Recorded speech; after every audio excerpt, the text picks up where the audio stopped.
প্রবাসী দেশ বিদেশে যারা আছেন, যারা আমার ভিডিও দেখবেন, সবাইকে জানাই প্রীতি ও ভালোবাসা। আসসালামু আলাইকুম রহমতুল্লাহি ওয়া বারাকাতুহু। প্রিয় বন্ধুগণ, আপনারা জানেন যে এখন মৌসুম হলো শীতকাল। দেখেন, কোরআনের ফাঁকিরা সারাদিন ক্লাস করে এখন কিন্তু কীভাবে শুয়ে আছে আপনারা দেখেন। যে আমাদের শীত আসে গেছে, পুরোর মধ্যে কোনো একটা কার্পেট নাই। আগে কার্পেট ছিল ওই এগুলা, যেটা পুরান হয়ে গেছে বা অকেজ হয়ে গেছে।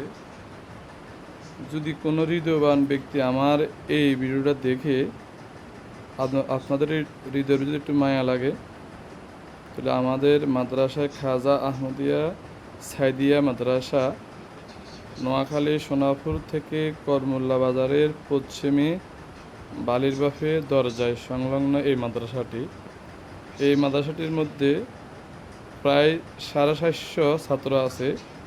তার মধ্যে বোর্ডিংয়ে আছে প্রায় 110 জন। তো এইখানে আছে প্রায় 30 থেকে 40 জন এইভাবে শুয়ে আছে। দেখেন, কোনো নিচে কোনো কিছুই নাই। যে আমাদের গত বছর যেগুলো ছিল, আমি আবারও আপনাদেরকে দেখাইতেছি, সেটা অকেজো হয়ে গেছে। আমাদের এমন কোনো সামর্থ্য না যেটা আমরা মাদ্রাসা থেকে বা কিনতে পারবো। এখানে অনেকগুলো ছাত্র আছে, এতিম আছে, বা অনেকগুলো আবার কম টাকা দিচ্ছে বা কোনোগুলো বেশি টাকা দিচ্ছে। এইভাবে এখন ছাত্র গার্ডিয়ান থেকে তো আমরা চাইতে পারছি না। যদি কোনো হৃদয়বান ব্যক্তি আমার ভিডিও দেখেন, তাহলে দেন আমাদের মাদ্রাসার সাথে যোগাযোগ করবেন বা আমার এই পেজে যোগাযোগ করলে হবে। ঠিক আছে, সবাইকে ধন্যবাদ। আসসালামু আলাইকুম ওয়া রাহমাতুল্লাহ।